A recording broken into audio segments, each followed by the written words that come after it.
Hello, everyone. I believe I am live with you now. I was just muted when I started previously, but I think we are live now on LinkedIn and on TikTok. So I've got TikTok just here, LinkedIn just here. I am just sending live on Instagram as well. So for everyone who's watching on Instagram, welcome. YouTube should be good to go now as well. So all platforms, we should be live and ready to rock. Good morning, Manny. Thank you for joining me. I appreciate you guys taking the time out to join me this afternoon now in Dubai. From wherever you're joining, thank you for taking the time out of your day to attend. I'm going to make this session as packed full of value as I possibly can.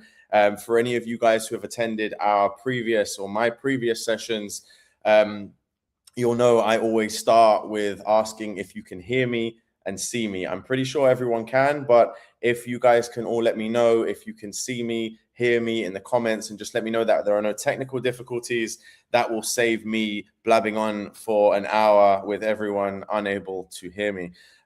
So TikTok's looking good. If we can get a thumbs up on LinkedIn and Instagram and YouTube, that would be absolutely amazing and much appreciated.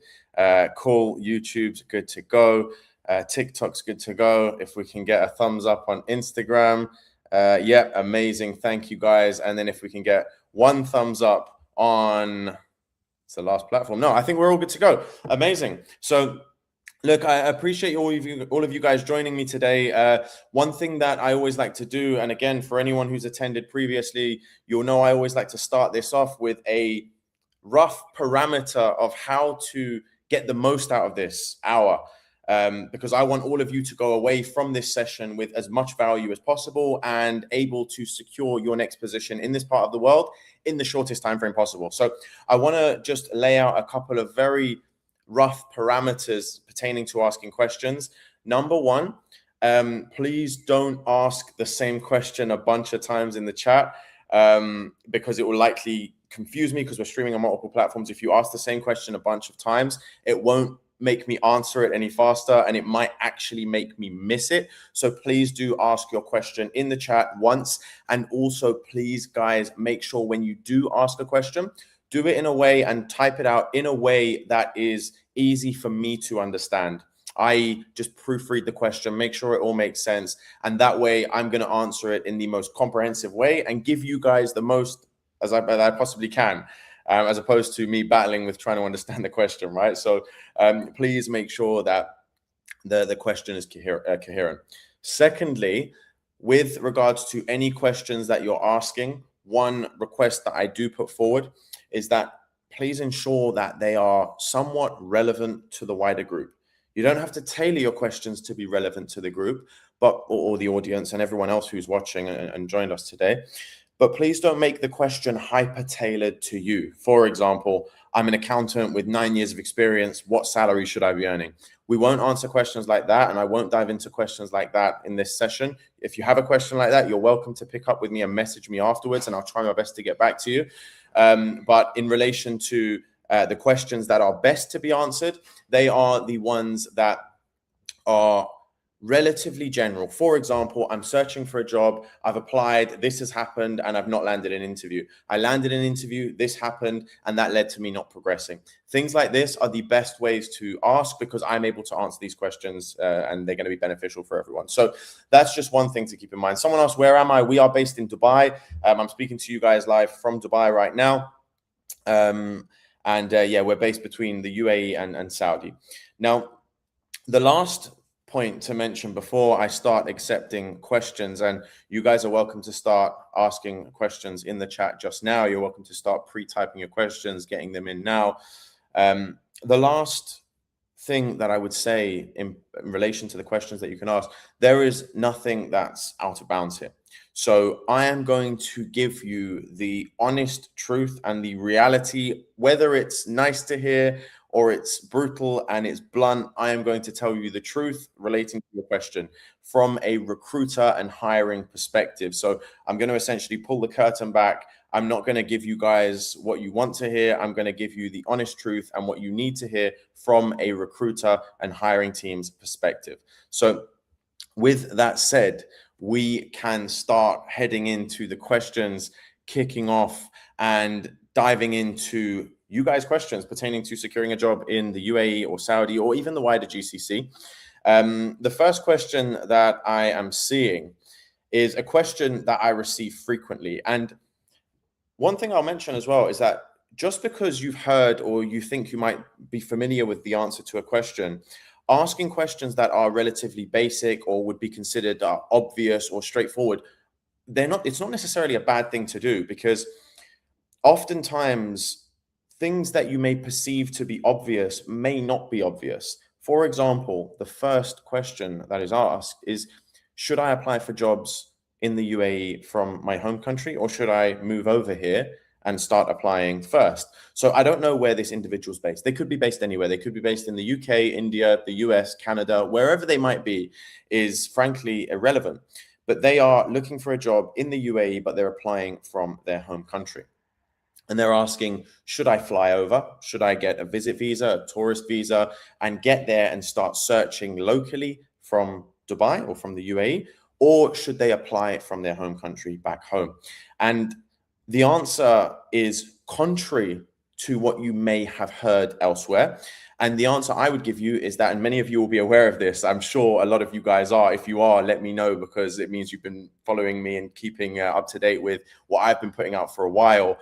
But you should not be flying over here in order to apply for a job. If you're in another country and you're looking for a job in the UAE or Saudi even, you should not be flying over to this part of the world to apply for jobs. And the reason that you shouldn't is because what you will be doing here, if you fly here, is the exact same thing that you'll be doing back home if you were looking for a job there. So there's essentially no difference other than the fact that you're physically situated in the UAE on a visit visa. But the UAE is a global talent market. So it's not like companies here are not used to or not accustomed to the idea of sponsoring and hiring people from abroad. What they do look out for, and what companies and hiring teams do shy away from, is a lack of commitment and a lack of dedication to this part of the world. So companies do not want to interview, they don't want to speak to, they don't want to recruit, and they don't want to hire people from abroad who have not demonstrated that they are specifically interested in the UAE. The reason why is because Dubai especially is a very popular destination, right? We all know Dubai from maybe movies or TV shows, even people who live here, even us people who are living here. We know that there's a lot of pizzazz and a lot of sort of glamour about Dubai and the UAE as a whole. So that leads to people making or coming up with ideas that I really want to move to Dubai, and then they change their mind shortly after. Companies do not want to speak with these individuals because it's going to waste their time, and it's going to lead to them making perhaps hires that are not actually going to stick around. So that's something that is really important to keep in mind. Now, when it comes down to the applications, if you are applying from abroad, the way that you can get all of the same benefits from applying in Dubai as opposed to applying in your home country is simply by changing the location on your CV to state that you are in Dubai. That is literally all you need to do, and that's going to enable you to bypass any filters that would automatically reject you and get you to the point where you can secure interviews a lot easier. So keep that in mind. Let me jump on to the next question. Let me see what we've got here.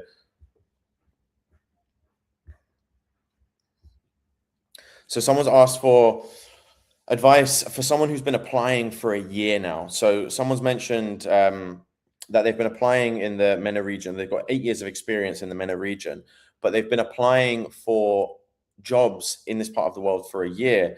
Now, they've not mentioned this, but the only thing I can assume is that they have not really had many results in a year, right? They've been applying for a year-long period, maybe a couple of interviews here and there, but not actually landing any solid outcomes.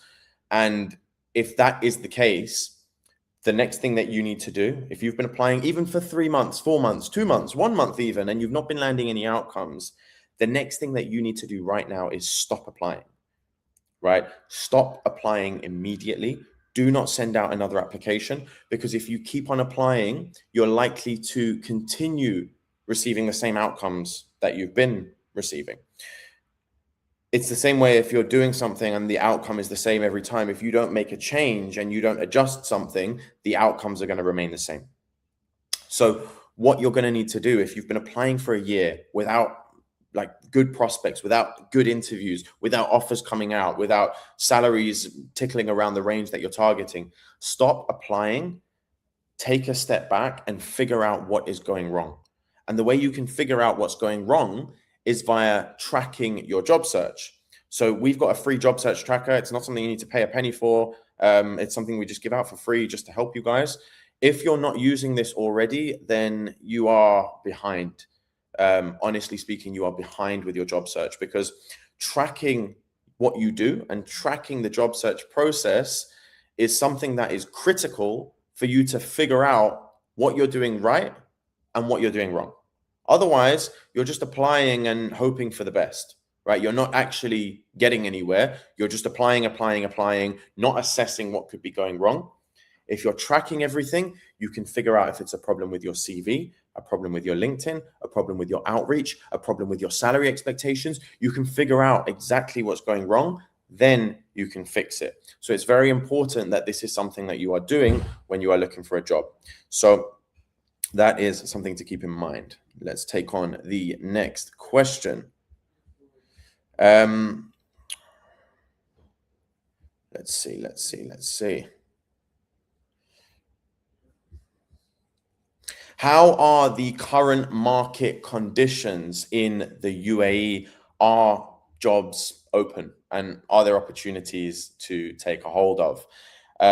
The simple answer is yes, they absolutely are. Don't get me wrong. We have started seeing, and I've not actually announced this or spoke about this publicly yet. The last thing you would have heard from me is that the job market is booming, and it was, and it is. We just came off the back of a PB recruitment month as a company, right? We've had so many companies reaching out, asking for access to talent, so many people reaching out, asking to help them land a job, and so on and so forth. This has been something that has been massive over the last month. We've had so many people reaching out. But, and this is as I say, this is the first time that I've mentioned this yet, and I was going to do a post on it over the coming days, and I actually might have one for today, actually, that I'm putting out on LinkedIn. But the market is, or has, slowed down a little bit. Now, that is not necessarily a bad thing. And I've always said this. Someone said the job market is very depressing and confusing. I agree. Finding a job in this part of the world is crap, right? It is not a fun task. I didn't enjoy it. I know you guys won't enjoy it. No one enjoys looking for a job. It's something you need to do and something that I'm going to try and make easier for you, right? So I think we're all aligned with that. I don't think anyone's looking at the job market and thinking, yes, I love it, right? I don't think anyone's looking at it like that. It's not a fun thing to do. So I agree. We're in agreement. We're in agreement on that. But no, my point being, the job market has slowed down slightly. And the reason it's slowed down is simple. Schools have just finished. And when schools finish, people take their kids on holiday. People take breaks. They go back to their home country. Most people here are expats, especially in Dubai. Most people here are expats. They fly home, they see their family, they go and spend time with their loved ones, and they stop so much focusing on both their job search and in their jobs. So talent acquisition teams have less time for their actual job, which is talent acquisition. And then people who are looking for jobs, a lot of people come to the conclusion that, you know what, instead of applying now when the market's dead, people say the market's dead in the summer, I'm just going to wait until kids go back to school. I'm going to wait till the end of August, wait till September, and then I'll start applying again when the market picks back up. Now, whilst this makes perfect sense, and I understand why you think this and where you might come to this conclusion, this is a very bad idea, because you're essentially following the herd, right? You're following the herd. Everyone's saying, right, let's stop applying now. Let's start applying then. And then everyone's just moving in this sort of rotation. So when the market's hard for them, it's hard for you. When the market's good for them, it's good for you. Like, this is the kind of mentality that a lot of people have with it, and it is not the right way to look at things at all. The way that you should be looking at it, and the way that I would look at it, would be, okay, everyone's stopping applying now. People are sitting by the beach with either a pina colada or a mocktail or whatever it might be, a Diet Pepsi. Everyone's sitting by the beach, relaxing. Everyone's going home to spend time with their families. They've stopped applying. They've put their job search on pause. Whilst they're doing that, get your head down and start applying now. Put in that effort, because that is when it's going to count the most, because everyone else is taking their foot off the gas. One of the biggest problems with this job market is that it is so saturated. There's so many people applying, using AI to apply for 10,000 jobs in 10 seconds. There's people just flooding the market constantly. This is a time where the market isn't flooded, which is the time where you should be taking advantage. So that is something to think about. Someone's asked a question here. I have a career gap. How do I fix it? I have a career gap. How do I fix it? Now, this might be relevant to some of you now. It would be relevant to many of you, and it may not. But if it's not relevant to you now, it may be relevant to you in the future. So this is a very important question. Now, career gaps are not the be all and end all. They do not mean that you are unemployable. They do not mean that companies are no longer interested in you. They do not mean that you're a walking red flag from here on out, right? Most professionals at some point or other, especially the ones with 20, 30 years of experience, do have career gaps at one point or another, whether it be for a couple of months, whether it be for a couple of years. This is something that is relatively common. So with that said, how do you maneuver around it if you find yourself in this position? Now, there are several ways. The best way, the number one way that you can move around it isn't by putting career gap on your CV and then just hoping for the best.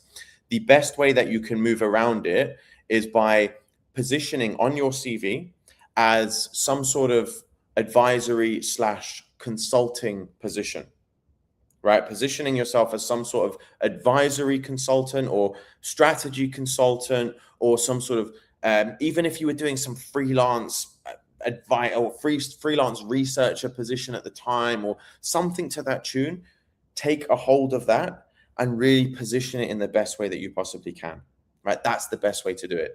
If it was a case where you were doing absolutely nothing, then the way that you tackle it is going to vary, right? You are welcome to pop me a message on it directly, and I'm happy to take a look at your individual circumstance. But the best way to bridge a career gap is by filling it with some sort of advisory, freelance, consulting opportunity, and then framing it in the best way possible. How you frame it is key. Again, it's the old saying that sometimes it's not what you say, it's how you say it. So that is something to keep in mind. Let's see what other questions we have here. So this is a good question. How do I land a job while I'm sitting in India, and how do I get insider jobs which never get published? So the first part I kind of covered, applying for a job from abroad, right? I kind of covered this, but I'll go into it in a little bit more detail. So how to get a job, like if we were to really break down the process of how to land a job in this part of the world and really simplify it, position yourself properly, market yourself, and then sell yourself, right? So the positioning yourself, that's making sure your CV is good to go, your career history is coherent and it makes sense. Someone looking at your CV can immediately look at it and ascertain, okay, this is a person that's worth me speaking to, or if not, then fine, right? But they can look at that immediately and ascertain because you're positioned well. The marketing element of a job search is your LinkedIn and your digital presence. The entire job search at this point in time is done virtually, right? Gone are the days of popping into the office and handing out CVs and business cards. This isn't how it goes anymore. The way that you will attract recruiters, attract hiring teams is via the internet, right? And LinkedIn is the number one platform for that. LinkedIn is the number one platform for attracting recruiters to your profile.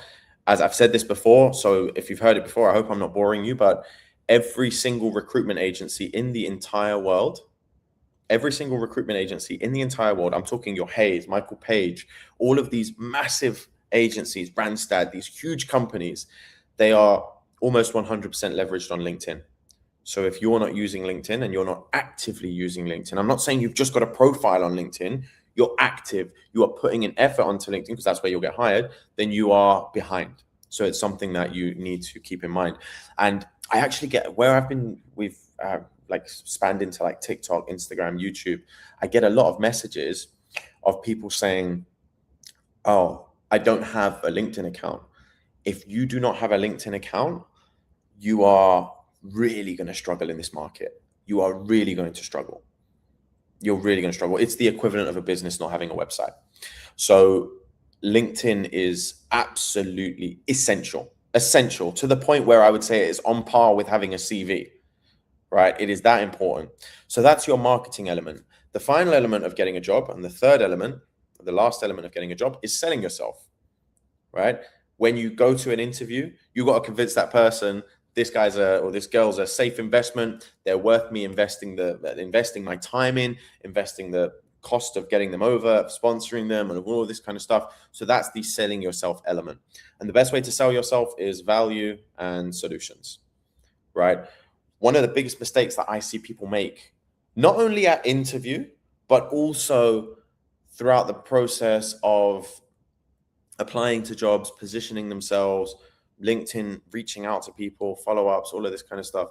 One of the biggest mistakes that I see people make so frequently, and it's so easy to solve, is instead of offering value or offering solutions, they are focused on talking about the semantics of their experience. For example, instead of them saying, my name's Zach, I can do X and Y for you, which I know you need because of X. Right? That's value. That's value. My name's Zach. I can help you get a job. And I know you need this help because you don't understand the market and you've been applying for 6 months. That is valuable.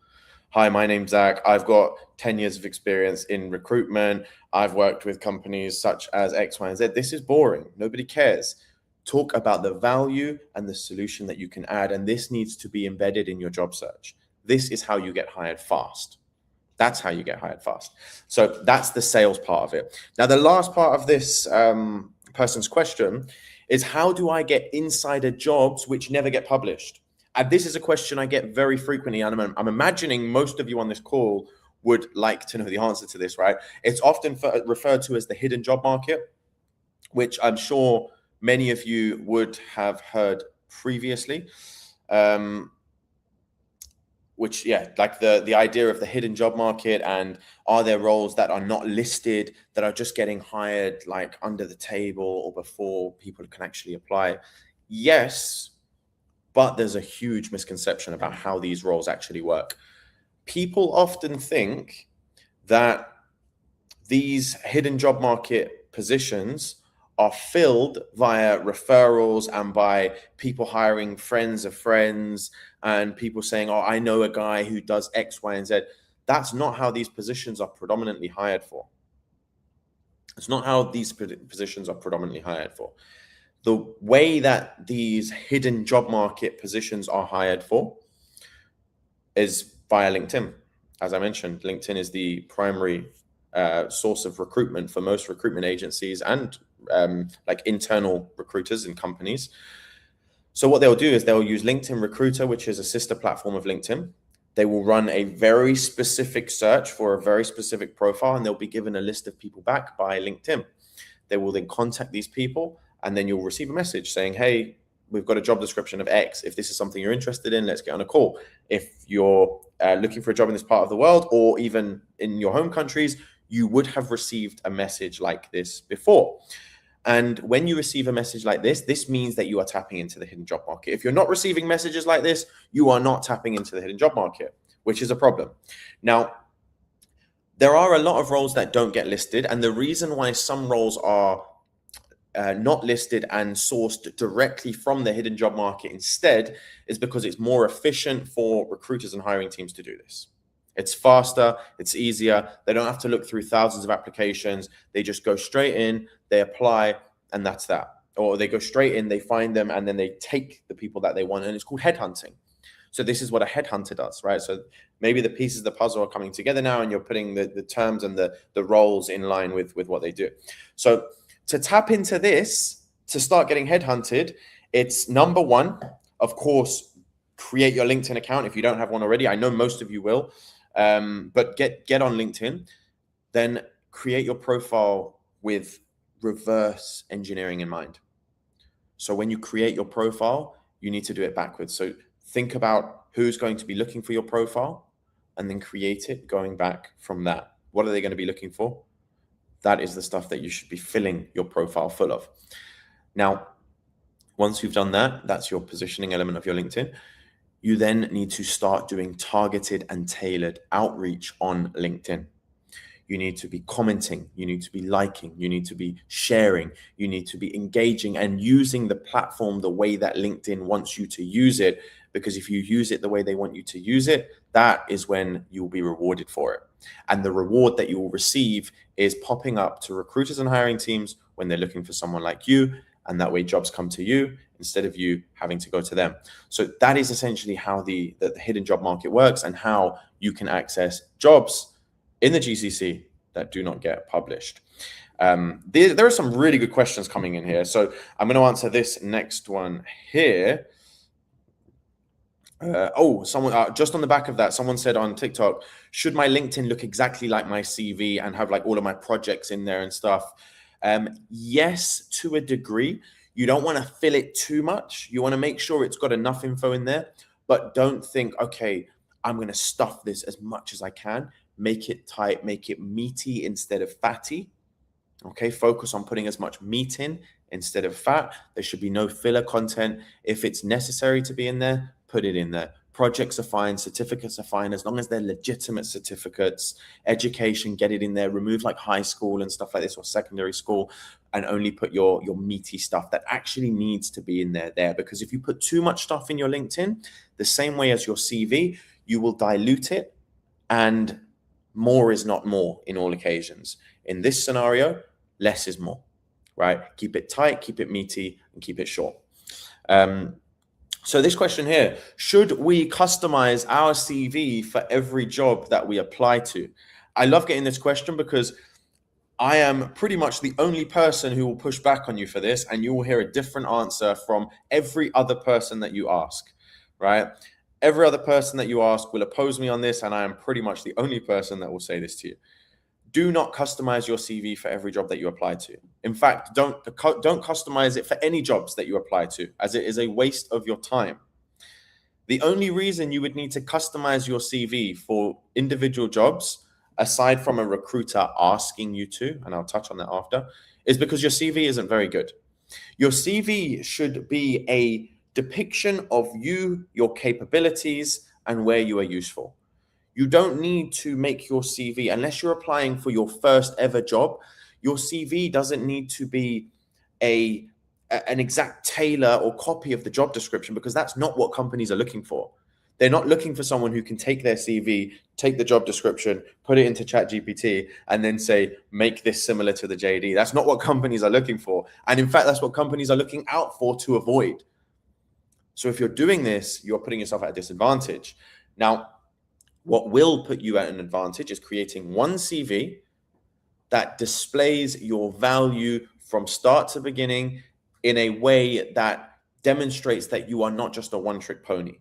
You are someone who can excel in various facets of your profession, and that is what companies will value. So don't worry about tailoring your CV for every application. In fact, it will make it harder for you to land a job, because the more you adjust your CV over time, it's going to make it weaker, more diluted, less coherent, more difficult to read, more full of junk. It's going to be very, very difficult. And if you're using ChatGPT to generate your CV or to edit your CV, or any AI for that matter, you are putting yourself in a very tricky scenario where landing a job is going to be very, very difficult. So yeah, do not edit your CV. If you're going to edit your CV, don't edit for a job description, edit it just to make it better, right? And then on the other point that I mentioned with recruiters, if a recruiter asks you to edit your CV, i.e. they say, look, we're going to put you forward for this job, but we need more, like we need you to put your PMP here or whatever, or we need you to highlight X, Y, and Z throughout the CV in a bit more detail, that's fine, because they just need that little bit extra to sell you, right? That's fine. But you should not be editing it on your own accord ever, ever. Okay. Now, what questions do we have? One thing that I will mention, guys, I'm seeing a few questions in the chat about our services and like what support we offer and how we can help you get a job and whatnot. If you have questions like this, you are welcome to ask me directly, but these sessions are not in any way to promote anything we do. These sessions are strictly here to offer you free support, free value, and free guidance. And we have never, or I have never and will never try and sell stuff to you on these calls. So if you've got any questions about any services or anything, you're welcome to reach me directly. But this is solely to provide you with free guidance and support for everyone who needs it. So someone has asked, let me see. Yeah, good question. So is LinkedIn the right platform for very senior roles in the region, in the GCC?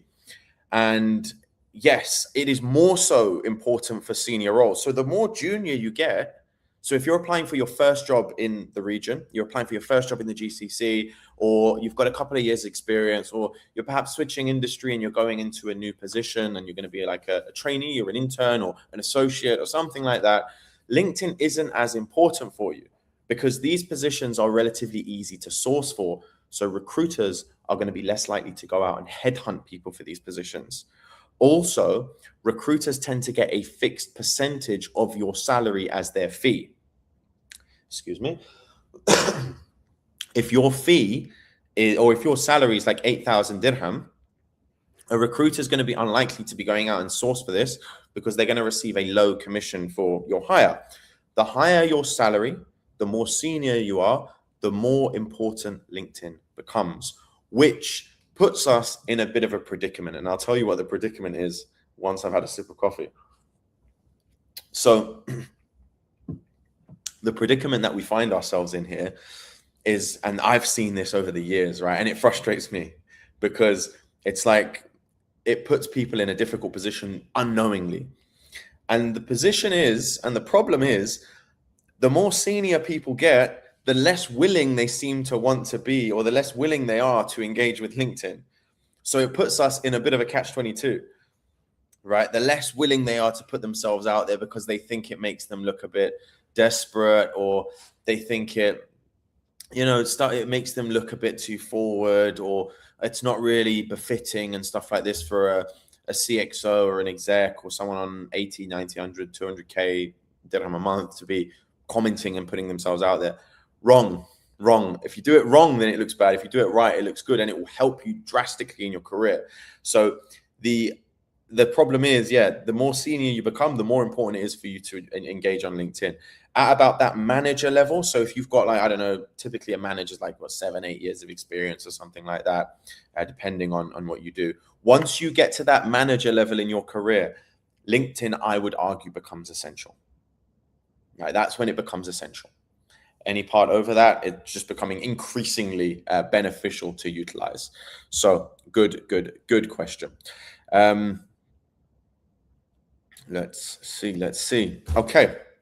So what is a good approach to land a job in Dubai? And this will apply, I've just pre-read the question, so this will apply to the wider GCC as well. What is a good approach to land a job in Dubai apart from customizing your CV for each job that is ATS compliant? I've tried this multiple times, but I'm still not getting shortlisted. So the one part of your question was already answered. Stop customizing it for each job. On the ATS compliant part, so what is ATS compliant? What is ATS compliant? An ATS is essentially a system that will screen and pass and grade, if you will, and redirect your CV down a funnel or a pathway. Now, it can reject, it can push you forward, it can flag, it can do a bunch of things. And there are so many different ATSs that are used. So there's no one thing that's just, okay, it's ATS compliant. I've been seeing recently, because there's a few things that have entered the market that are like grading CVs and giving out like ATS scores and stuff like this. I can say definitively there's no such thing at this point in time as an ATS score, because there are dozens of systems that are used in the region. So there's no one score that you can give to someone, right? It doesn't work that way. Now, there are things that you can do to make your CV ATS compliant. I won't jump into it too much on this call. I won't jump into it too much on this call. And someone keeps commenting, every nation has the right to prioritize its own citizens. No one's disputing that. I don't think this is an interesting comment. But yeah, the whole ATS compliance thing, I'm not going to dive into that in too much detail on this call, because otherwise we're just going to be going through all of the things that make up a good CV. And if you want to see that, let me know in the comments and I will do that for you, and we'll go through it and we'll do a session on that, and I'll walk you through all of the elements of a compliant CV. But the best way to put this is, with a CV, the simpler, the better. All of these like templates that you're finding online, like most people, when they're looking to create a CV, they'll go online, they'll type free CV templates, and then they'll download whichever one they like the look of. Get rid of all of these. And then instead of doing that, what you want to do is just get a simple Word doc, create a really simple template, and go about it that way. That is the best way to go. That's the best way to create it. The more complex you make it, the less likely you're going to land a job. So be very careful with that. Let's find what other question we have here.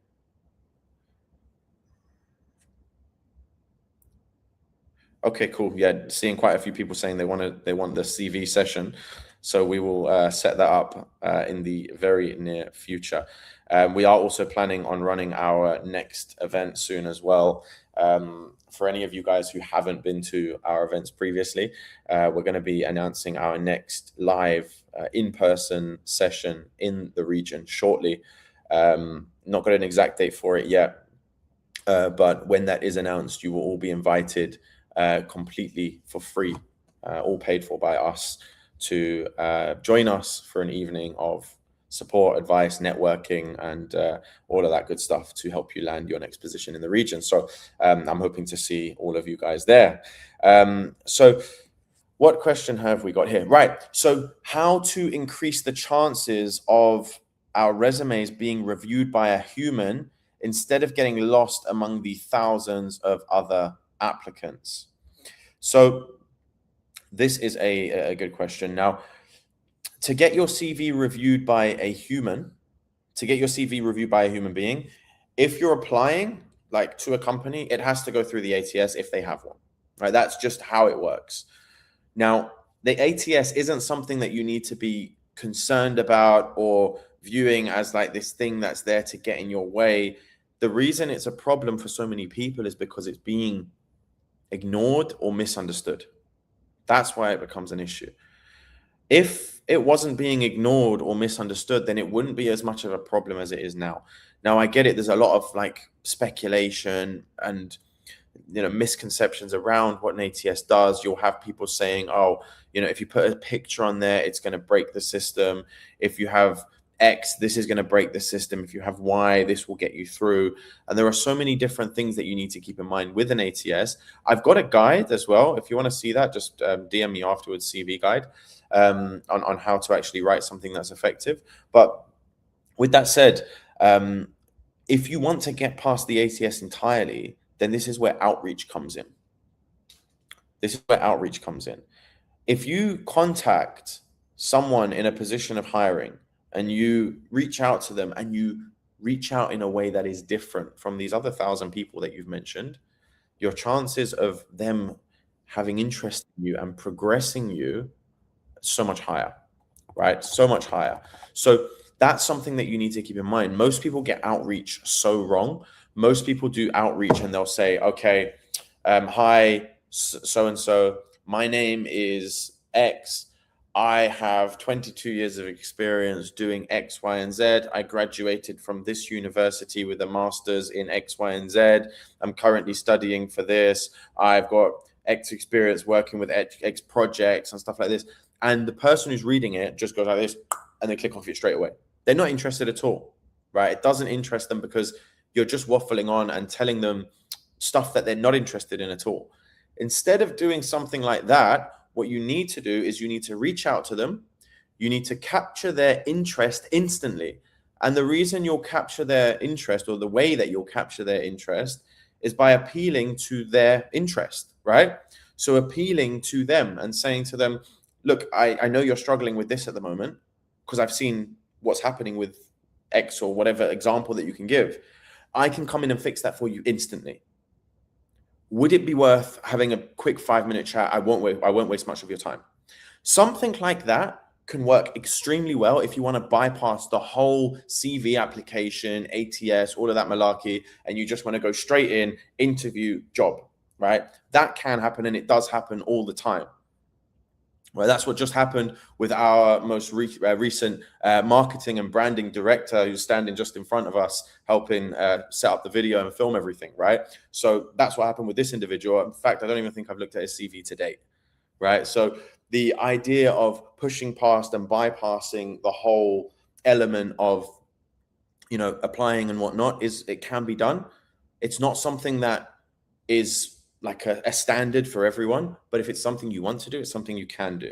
If you're targeting larger organizations, MNCs, companies with 200, 300, 400 heads, this becomes more difficult. If you're targeting smaller organizations, outreach can be extremely effective.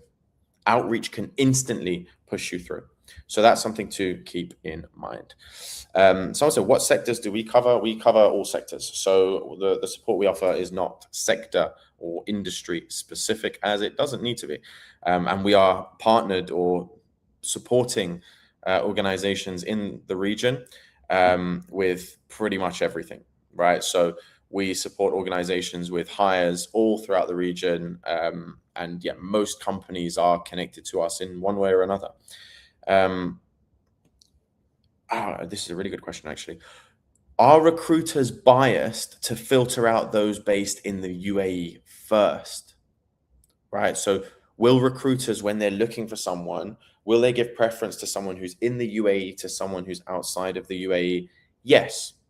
Same with Saudi, same with Abu Dhabi or wherever it might be, same with Qatar, Bahrain, whatever. They will give preference to people who are local. They will. It looks like someone might be getting interviewed in the chat. That's brilliant. Okay. So yeah, the idea behind that is really thrown me off. That is hilarious. Good on you. So we could have our first live interview set up. That would be interesting. So yeah, that's thrown me off a little bit.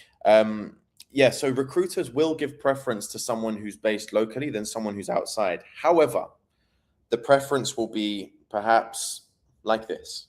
It's not like that. The preference will be like this.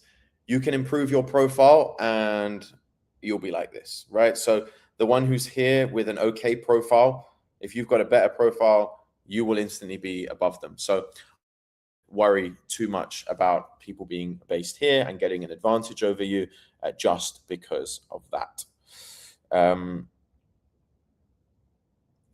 Interesting. So someone's asked about employment visa approvals and security clearances. So he's asking if job seekers can apply for a visa on their own. Yes, they can, but at this point, it isn't necessary. So we have been very deep in the discussions of visa approvals and people getting rejected for applying for jobs, or people getting rejected, or their visa approvals getting rejected due to whatever political reasons and whatnot. This is happening to only a very small pocket of individuals, and the likelihood of this being something that will affect you will be minimal. So I wouldn't worry too much about that. If you are concerned about your visa getting approved and you think that you might be affected, the answer is almost always going to be no, it won't. And if it would, then you wouldn't even be asking because you would already know the issue. But If you're concerned about your visa getting rejected, pop me a message and I will tell you if you're in the clear or if you might face issues. Let's see.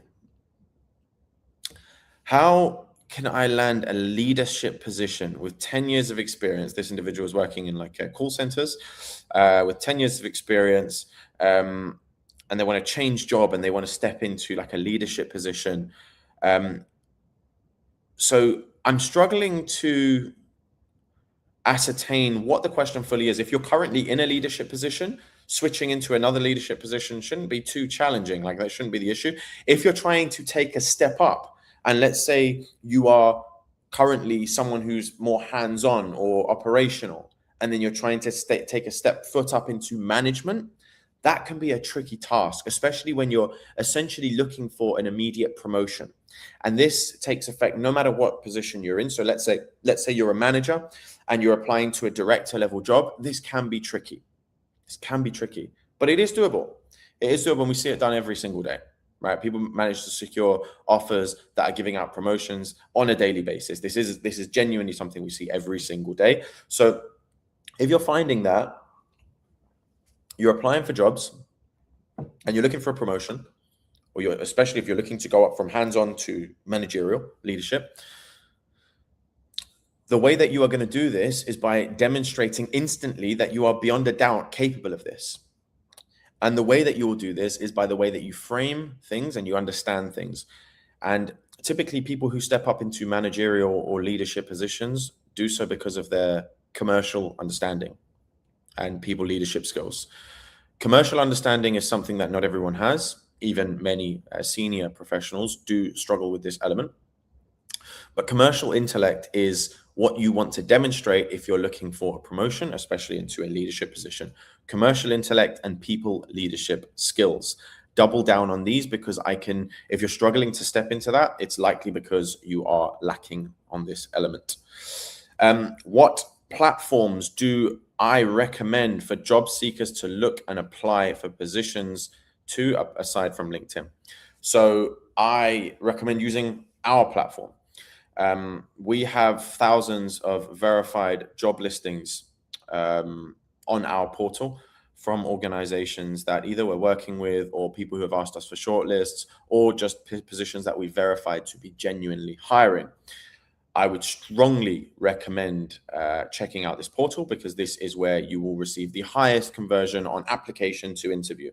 There's a free that you can use it for free, and there's also a paid tier. Completely up to you. You can use it for free and you'll get tons of value out of it. So I would strongly recommend at least using the free version of the platform. Then the even better way than our portal, right, is by going and finding a way to directly tap into verified roles within these companies' organizations. So what you want to do is, for example, let's say you've heard about a position or something like that, and you catch a position as soon as it's listed on their direct portal. This will plug directly into their ATS, which means that you will now create a KPI for the hiring team in this organization. And when you create a KPI, your chances of being reviewed are so much higher, as long as you don't get rejected, of course. But yeah, simply put, apply on LinkedIn, apply directly, and apply via our portal. One thing to mention as well, LinkedIn, this is a point of contention. We get a lot of back and forthing on this. Should you use LinkedIn Easy Apply, or is it a waste of time? Simple answer is yes, you should, no matter what job you're looking for. So even if you're looking for a CFO position and you want 150K a month, you should still be using LinkedIn Easy Apply, because it's so quick and easy for you to apply, hence the name. Surprise, surprise. It takes you a matter of seconds to put an application in. So within 3 or 4 minutes, you could realistically apply to 50 positions. You shouldn't be following up and overly investing in these like easy apply positions, because most of them will be fake. Most of them aren't actual listings. There's a lot of fake job listings. And if anyone asks about that, I'm happy to get into that too. But there'll be so many job listings on there that you could just apply. Don't spend too much time on it. Don't spend too much time reading it. Don't spend much time faffing about on it. You just want to essentially apply quickly and easily. That's how you will make the most out of LinkedIn Easy Apply. And we've seen tons of people land jobs on Easy Apply, tons. Does our portal have jobs in Riyadh? Yes, the whole GCC. Dubai, Abu Dhabi, Riyadh, Doha, Bahrain, Qatar, Kuwait, all of these places, we have positions in all of these. Do job offers usually include accommodation costs? So really briefly, the way that a salary is broken up in the UAE is your base, your housing, and then whatever additional benefits you receive. So there will typically be a housing allowance. Some companies will just give you the whole amount and just say, do what you want. Some companies will say, okay, this is your base, this is your housing allowance. Most of the time when companies try and split your salary up, it's to decrease their costs. So if they give it to you outright and just say, right, this is your salary, that's usually much more beneficial for you, as opposed to if they say, okay, we're going to give you X amount for your salary, X amount for your housing, that's less beneficial for you. So is the use of AI in optimizing your CV or cover letters actually a good option with regards to getting shortlisted? No, it is not. It is perhaps the worst thing that you could possibly do. If you're using AI to write your CV or to write cover letters and apply to jobs, my genuine advice to you is do one of two things: either stop using AI or stop applying altogether and give up the idea of getting a job. AI is not able to help you land a position in the GCC. Even if you're in AI, right? This is not what you should be utilizing. The reason why, you can use it for research purposes and stuff like that. If you want to find companies and you want to do this kind of stuff, fine, whatever. But if you're using it for actual, like applying your CV, outreach, most of the messages I'm receiving now on WhatsApp are written by AI. And I keep mentioning it, but nothing changes, right? And it's the world's going to keep on going in this direction where we just have like a box plugged into people's heads and AI is just running everything, right? We're getting to that point. So it seems, unfortunately. But the amount of AI messages I'm receiving now is just getting worse and worse every day. And I'm also seeing that people are reaching out, and every single person, no matter what industry you're in, sounds the same. You could be a junior flight attendant, or you could be a COO of a food and beverage company, and the way you talk sounds exactly the same because everyone's using the same AI to reach out as either Claude, Gemini, ChatGPT, or some other less popular version. But you sound like everyone who's reaching out with these platforms. Your CV reads the same as everyone's who's reaching out with these platforms. This is the worst thing that you can do for your job search. And I would say for you as a professional as well, it's one of the worst things you can do. When I receive these AI messages on the bounce constantly, AI, it inadvertently turns me away from this individual. And it makes it impossible to connect with an individual, which as human beings, we do. We connect with people. When we work with someone and we help them through the process of getting a job, when they land something, it's such an amazing feeling. Even though we've got so many people working with us and so many people getting jobs, you guys might have seen with like hundreds or sometimes hundreds a week, right? The people that were helping secure jobs. And even on this scale, every single person that lands a job, it feels so like warming because you've connected with that individual. And when you take away the human connection and everything is just AI now and you just sound the same as everyone else, that makes it very difficult for you to get a job. If you're using AI because you feel like it's going to make your job search easier, yes, it will make it easier, but you won't land a job. It will also be easier to just put your feet up and not do anything at all. Sometimes achieving something meaningful, and most of the time achieving something meaningful isn't easy, and it requires a bit of scraping of the knees, right? It requires a bit of graft and a bit of work. And if you're trying to shy away from that and just go down the easiest route possible, irrespective of the outcomes that you're going to achieve, because of perhaps some video that you've seen on Instagram saying, oh, you can get this AI can apply for 500 jobs in 10 minutes for you. Come on, like you've got to look at this and think, okay, is that actually going to work? Right? Is that actually going to work? So I would just say, do keep this in mind, guys. So someone's asked about work-life balance in the UAE. They've actually asked in a specific industry, but I'm going to generalize the question a little bit just to make this relevant to everyone. In the UAE, especially Dubai, work-life balance is not a major priority, right? for some positions and some organizations, especially MNCs, work-life balance is a thing, and yeah, there is a focus on it. Flexibility is more so the thing that people focus on, and like hybrid is becoming a thing now. Hybrid work is becoming a big thing in the UAE now, like 2-3 splits. But work-life balance isn't something you want to be like going forward with like on an interview and stuff like this, saying like, if you got any questions for us, yeah, what's the work-life balance like? You want to avoid that because it will likely be taken in the wrong way. But work-life balance in the UAE isn't the major priority. And the reason why it's not the major priority here is because of like Dubai specifically I'm talking about. The less fast-paced you go, the more work-life balance becomes a priority. Like if you're applying for something in like Kuwait or something like that, yeah, you're going to have more work-life balance. But in Dubai, the attitude is very much so, let's move quickly. Let's move quickly. Let's make a lot happen in a short amount of time. And that can often impede on the work-life balance, which in turn often leads to accelerated progression for a lot of professionals. So it's a trade-off. If like Dubai is for you, if you're looking to move quickly. If you want to linger and you want to take your time, take it slowly, you might find that the general attitude is a little bit more towards the let's move fast type approach. Of course, there's going to be scenarios where this is complete opposite and I'm completely wrong, but that's the general feel from what I've experienced in the region, working with nearly every company here. Let's see. How do you advise a generalist to position herself/himself in the UAE market? So the way you position yourself for the UAE market is quite simple.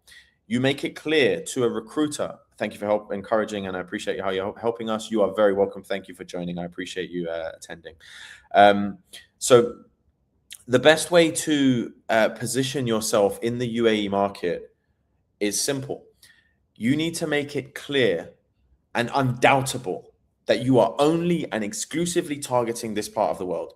If you're living elsewhere, you're living in like another continent, or you're living outside of the GCC, if there is any doubt about your commitment to moving to the GCC and working in this part of the world, hiring teams will skip over you.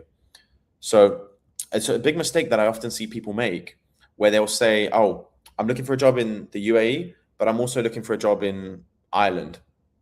I'm also looking for a job in England. I'm also looking for a job in France. Cool, but the GCC job market and the French job market, it's like saying, oh, I'm going to the shop, I'm going to buy a Lamborghini, but I'm also looking for a scooter, right? You're not going to find these two things in the same place. If you want to go buy a Lamborghini, you go buy the Lamborghini. You want to go buy a Segway, you go to the Segway shop, right? It's the same here. You need to understand what you're targeting, and you need to focus on what you're targeting. Otherwise, you're going to go to the Lamborghini dealership and you're going to be asking for a Segway, and you're not going to find one. So you over leverage yourself. And the analogy I use often is, if you spread the butter too thin, the bread will break. And in this case, if you do that, you're going to struggle. Someone's asked a question. It's a funny one. I'll probably get people angry on the back of this. What is the most demanding industry in the GCC? I don't really know, if I'm being honest. I reckon real estate is pretty brutal. But I know, like, from like speaking to some of the finance guys and girls that we work with, they struggle big time certain times a year, and it can get very difficult for them as well. Sales is very aggressive. Sales is very hard. F&B is difficult. If I'm being honest with you, like, the industry that we have here, or the general feel that we have in the UAE, is that everything is very competitive. So most industries are hard. Talent acquisition, recruitment is a nightmare. It's very difficult, right? So all of these things are difficult, but I guess you get the choice to pick what your hard is going to be, right? You get to pick what your hard is going to be. So I'm going to answer 2 more questions, guys, as we are reaching the end. And I'm very sorry, because I feel like I've missed so many questions here. But yeah, we will do these again. And of course, as I mentioned as well, I'm looking forward to welcoming all of you guys to our next event that we're hosting. And I hope to see you all there. But I'm going to answer 2 more questions. Someone has said, I moved to Dubai last September. So what's that, like 8 months ago or something like that? Oh, TikTok just asking me to do a quick puzzle. Please bear with me. Right, puzzle completed. I moved to Dubai last September. However, I'm unable to land suitable roles. I'm constantly hearing that referrals matter a lot here. Is that true? Now, I would be pretty confident to say that half of the people on this call, so what's probably about 500 people, I think it's about 1,000 all over attending this, about 500 of you would likely have heard, and correct me if I'm wrong, that referrals are essential to getting a job in the UAE and Saudi. Fortunately, that is not true. Referrals are nice to have, but I speak to people every single day who have been in the region for 15, 20, 25, 30 years at the end of their career with more connections than you could possibly imagine, who are struggling to land a role because their connections are not that useful. Even though they are extremely serious individuals that these people are connected with, they're not that useful. And the reason they're not that useful is because if there's not a role available, what can they do? They're not going to walk around the street with a flag with your face on it trying to get you a job, right? There's nothing they can do. And people have their own problems and their own things that they're focused on. They're not going to be able to invest themselves into your job search. And even if they do, they'll do so sparingly. They'll say to a friend, do you have a look at this CV? Yeah, sure, no worries. And they don't look at it. That's pretty much what most referrals go like, right? It's not a case where they say, I've got this guy CV, and they're jumping on it. Okay, quickly, let's get him in now. That's not how referrals go, right? It's not how referrals go. So referrals are nice to have. They are far from necessary. And, if you've got them, use them. But honestly speaking, they are not needed at all. If you're not landing a job, it's not because of referrals. I can promise you that. Most companies prefer to hire people without referrals as well. Because when you hire people who are friends of people, because people refer their friends, they refer people they like. They don't say, oh, I knew this guy or I knew this woman from this old company I worked with. She was an absolute nightmare, hated working with her, but she was great at her job. Let me refer her. No, they'll refer someone who's he's all right. I got on with him really well. He's a laugh, right? I'll refer him to the job. That's who people refer. They refer their friends, obviously, right? That's how it goes. So companies just end up with a group of mates working together, and the internal politics gets created, in groups get created. It's really not good for business. So most companies, especially large companies, will hire organically and naturally, which is the best way to hire for the most part. So your economist, someone called me McGregor. I would say close, but I usually get Justin Gaethje. So good shout, but I think you could have had a better one there. The last question I will answer, will be, let's see. I'm going to try and pick a good one here and really find something interesting that's going to be the most useful for you, so I can try and leave you with the most beneficial point as of yet. Let's see. Good. So this individual has challenged me on something I've said, which I like, and I enjoy that because it gives me a chance to explain in a little bit more detail for you guys as well, which is something I don't really get much of a chance to do. I like it when people challenge me on the 2 to 4 weeks thing. I like whenever I say stuff. If you can't challenge someone on something, then they're clearly just pulling out of thin air. So I think being able to challenge someone on something is really good, and that's why I like these as well. So I'm going to put it on the screen actually for LinkedIn, YouTube, and Instagram. Sorry, TikTok. I'm just going to read it for you guys. If I change my location on my CV, which I said previously to put your location to where you're applying. So if you're abroad, you put your location to where you're applying. If I change my location on my CV and they see my jobs that are not in the UAE, will it look like I'm lying? Therefore, I get rejected as they won't believe the rest of my CV. I'm also going to expand on this a little bit and say, and go down the route of, if you're not in the UAE and you put that you are based in the UAE on your CV, will an employer think you are lying if they find out you're not based here and reject you on that fact or on that basis? The simple answer is no, because you are not lying to the recruiter. You're not lying to the hiring team.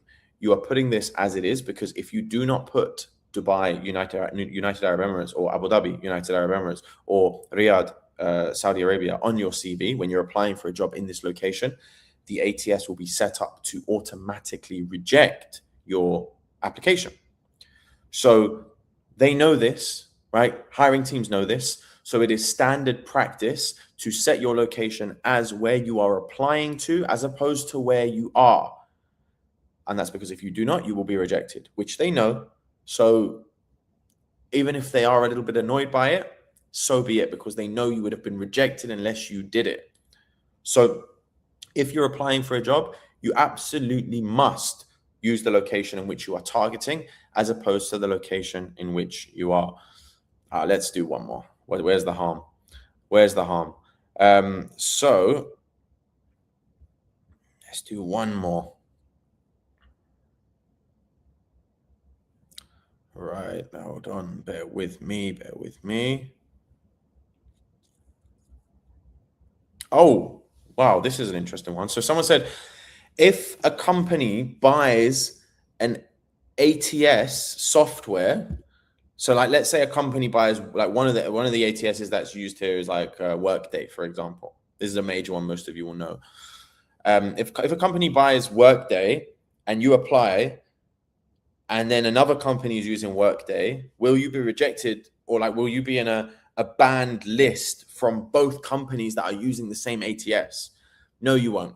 The reason you won't is because the software is completely integrated with that company and built around that company's requirements and not around the other one. So there is no connection. There's no data sharing between the two. So do not worry about that. There's also, I had someone ask me as well if there's like a recruiter blacklist as well. This was something that was asked recently, and fortunately, no, there is no recruiter blacklist or like banned people list from applying for jobs in the region. So that is that. Look, guys, I really appreciate all of you taking the time out to join me, and I apologize as always that I was unable to answer all of your questions. However, as I mentioned, we will be having our next event that I'll be announcing on all of the platforms that you're seeing this on right now. So whether you're watching on Instagram, on TikTok, on LinkedIn, on YouTube, the next event and networking job search networking event will be announced on all of these platforms. And as I have mentioned, and as always, these are 100% free, funded by us. You do not pay a penny to attend these. We are simply doing these events to give you value and enable you to secure your next job in the region. When this is announced, I hope to see you all there. And I really appreciate you all taking the time out. If you want to, for anyone who's still wondering, if you want to apply for jobs, you can do so on our portal. There is a free version for you to do so. And I also mentioned that there was a CV guide. If you need the CV guide, you are also welcome to message me. If you need anything, my inbox is open. I'm always happy and willing to help. Sometimes I do get really busy. So if it takes me a while to get back to a message that you send me, please don't assume I'm being rude. I'm simply working my way through my inbox. But I appreciate you all attending, guys. Thank you very much. And I will see you at the next one.